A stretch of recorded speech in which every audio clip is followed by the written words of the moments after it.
Anniversary celebration করতে আমরা চলে এলাম সোদপুরের কস্তুরী রেস্টুরেন্টে জমিয়ে ভুরিভোজ করতে। সোদপুর চৌমাথার ঠিক আগে বিটি রোডের সাইডে এটি রয়েছে।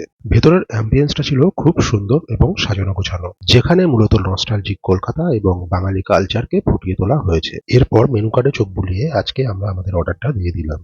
আমাদের আজকের অর্ডারের মধ্যে ছিল স্টিম রাইস, ঝুরি আলু ভাজা, সোনা মুগ ডাল, চিংড়ির মালাইকারি, চিকেন কষা, মটন কারি, কাঁচা আমের চাটনি, পাঁপড় আর দুটো গোলাপজাম। দেশি ঘিয়ের গন্ধে ভরপুর ঝুরি আলু ভাজা দিয়ে সোনামুগ ডালটা খেতে কিন্তু দারুণ লেগেছিল। চিংড়ির মালাইকারিতে হালকা নারকেল দুধের ফ্লেভার আর তার সাথে সর্ষের তেলের ঝাঁঝ রান্নাটাকে ফাটাফাটি করে তুলেছিল। চিকেন কষাতে চিকেনের পিসগুলো ছিল বেশ স্ট্যান্ডার্ড সাইজের। চিকেনগুলোও ছিল বেশ ফ্রেশ, হালকা ঝাল ঝাল। ভাতের সাথে খাওয়ার এক্সপিরিয়েন্সটা ছিল কিন্তু বেশ দারুণ। অন্যদিকে শো স্টপার আইটেমটি ছিল মটন কারি। স্ট্যান্ডার্ড সাইজের মটনের পিস, মটনগুলো ছিল বেশ সফট এবং সুসিদ্ধ।